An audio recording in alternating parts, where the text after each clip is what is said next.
bonsoir. Merci d'être là ce soir. La dernière épidémie de dengue date donc, je le disais, de 2013 et la dernière grande épidémie de 2009. 40 000 personnes avaient alors eu la dengue de type 4. Est-ce qu'on doit craindre ce soir une contamination d'une telle ampleur ? Alors, dans ce domaine, c'est toujours imprévisible de prédire la forme d'une courbe épidémique. Mais effectivement, la dengue de type 2 n'ayant pas circulé depuis l'an 2000, la population est faiblement immunisée. Une étude qui avait été réalisée par l'Institut Louis Malardé il y a 2 ans montrait que 18% de la population, à ce moment-là, était immunisée contre la dengue de type 2. De plus, elle a circulé et elle circule encore dans de nombreuses îles du Pacifique. Donc ça fait depuis 1 à 2 ans qu'on s'attend à ce qu'elle arrive en Polynésie. Alors en 2013, il s'agissait aussi d'un cas importé, même chose cette fois-ci, puisque le malade, le premier en tout cas, a débarqué de Nouvelle-Calédonie. Comment se fait-il que l'on ne parvienne pas à empêcher cette contamination ?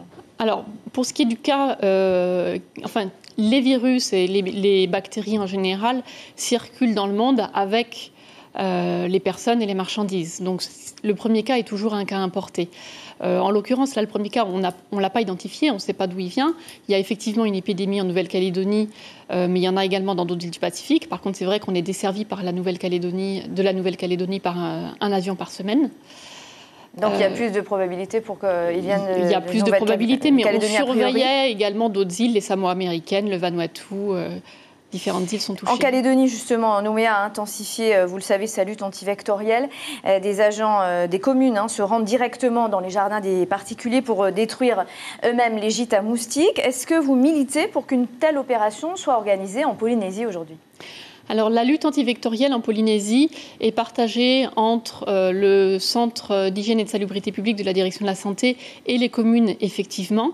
Vous encouragez les communes à le faire aujourd'hui ? En fait, j'encourage tout le monde à le faire. Tout le monde doit être concerné par la lutte antivectorielle. Ça ne peut pas reposer que sur le Centre d'hygiène et de salubrité publique ou que sur les communes. Bien sûr que les communes, qu'on demande aux communes de s'impliquer, mais on demande à chacun de s'impliquer chez soi, sur son lieu de travail, pour éliminer... Surtout pour détruire les gîtes. Voilà. Éliminer les gîtes larvaires, ça veut dire au moins une fois par semaine, puisque c'est le temps de développement d'une larve de moustique dans un petit peu d'eau, au moins une fois par semaine, éliminer, vider tout ce qui peut contenir de l'eau. Merci beaucoup Marine Giard d'avoir accepté notre invitation ce soir.